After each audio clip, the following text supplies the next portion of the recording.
And now to another developing story, this one from just outside of New York City. More than a half a dozen people are dead after a commuter train slammed into an SUV during the evening rush hour. There were more than 700 people on board the train at that time of that crash. CBS 4's Maribel Rodriguez joins us now with more. Maribel.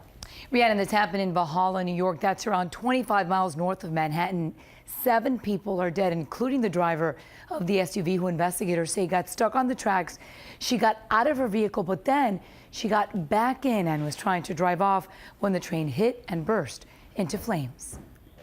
More than an hour after the deadly collision, smoke still billowed from the front car of the Metro North train. Headed to suburban New York from the heart of Manhattan at rush hour Tuesday evening, the train never made it to its final destination.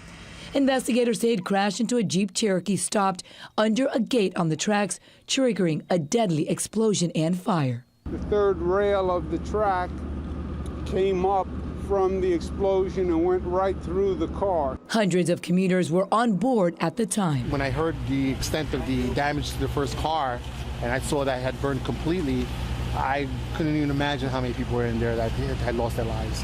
Others escaped the charred front cars of the train by jumping into the snow below. Get out of the train, it's freezing cold out, and then you realize how fortunate you are. Even in the overnight hours, investigators could be seen going through the train.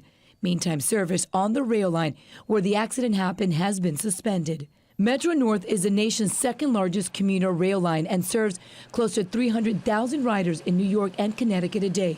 Shuttle buses will now be used to transport commuters in the area. When things will get back to normal on the Harlem line, I can't say. Tuesday's accident is the deadliest in railroad's history.